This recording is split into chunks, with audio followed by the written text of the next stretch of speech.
pihak Ashanti akhirnya menanggapi laporan dari mantan karyawannya, Ayu Hairun Nurisa, atas dugaan perampasan dan ilegal akses. Lewat kuasa hukumnya, Indra Tarigan, Ashanti menjelaskan kronologi yang sebenarnya terjadi di balik semua ini. Ayu rupanya sudah dilaporkan Ashanti atas dugaan penggelapan uang perusahaan hingga mencapai 2 miliar rupiah.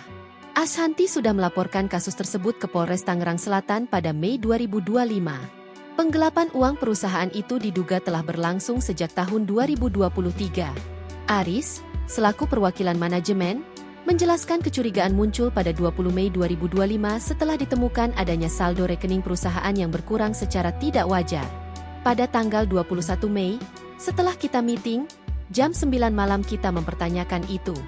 Akhirnya jam 11 malam dia mengakui kalau dia melakukan tindakan penggelapan terhadap perusahaan, ungkap Aris dalam konferensi pers di Jakarta Selatan, Sabtu, 4 Oktober 2025. Menurut Aris, setelah Ayu mengakui perbuatannya, suaminya datang memohon agar masalah tersebut diselesaikan secara kekeluargaan dan tidak dibawa ke ranah hukum, dengan alasan Ayu memiliki 2 anak kecil. Sebagai bentuk itikat baik, pihak keluarga Ayu menawarkan aset sebagai jaminan. Pihak Ashanti akhirnya mendatangi rumah Ayu untuk mengambil penawaran jaminan yang disebutkan sebelumnya.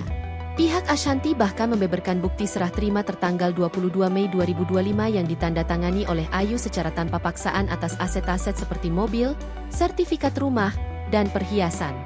Menurut keterangan Aris, uang tersebut digunakan oleh Ayu untuk kepentingan pribadi.